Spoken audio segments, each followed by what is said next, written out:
Hi, I'm Amit Sengupta, and this is a video on geography brought to you by Edupedia World. In this video, we're going to read about motions of the Earth. So the Earth has two types of motions. They are rotation and revolution. So rotation is the movement of the Earth on its axis. The movement of the Earth around the Sun in a fixed path or orbit is called revolution. So always remember, the Earth's rotation is responsible for day and night. And due to the revolution of Earth, we get to see different seasons. That's why it takes 365 days to revolve around the Sun, and a rotation takes simply 24 hours to complete. The Earth receives light from the Sun. Due to the spherical shape of the Earth, only half of it gets light from the Sun at a time.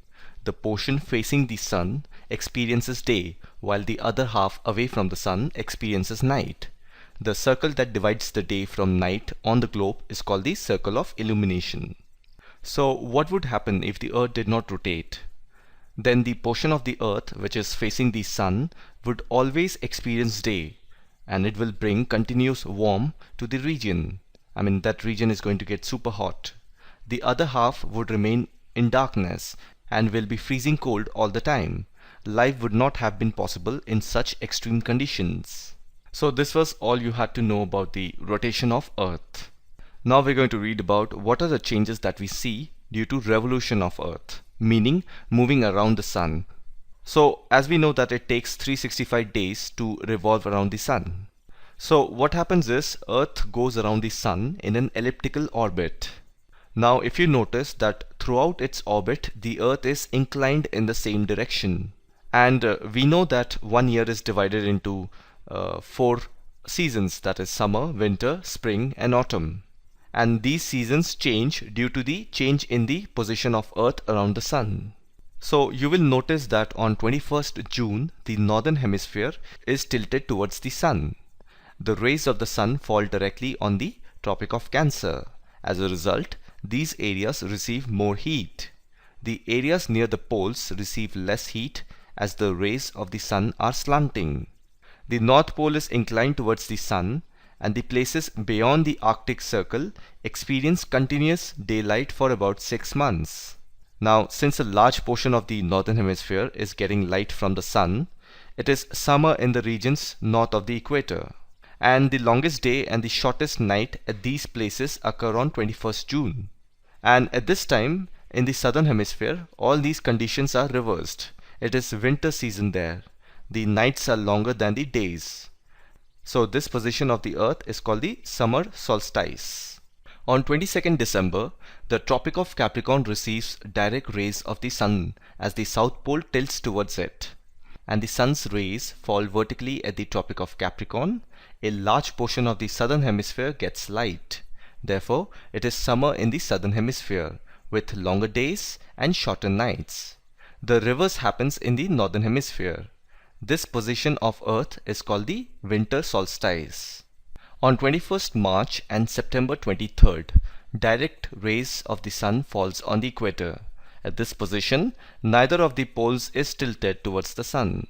So the whole Earth experiences equal days and equal nights. This is called an equinox. Therefore, on 23rd September, it is autumn season in the Northern Hemisphere and spring season in the Southern Hemisphere. The opposite is the case on 21st March, when it is spring in the Northern Hemisphere and autumn in the Southern Hemisphere. Thus you find that there are days and nights and changes in the seasons because of rotation and revolution of the Earth. So now we are going to read about leap year. So what happens on a leap year? In this year, February is of 29 days instead of regular 28 days.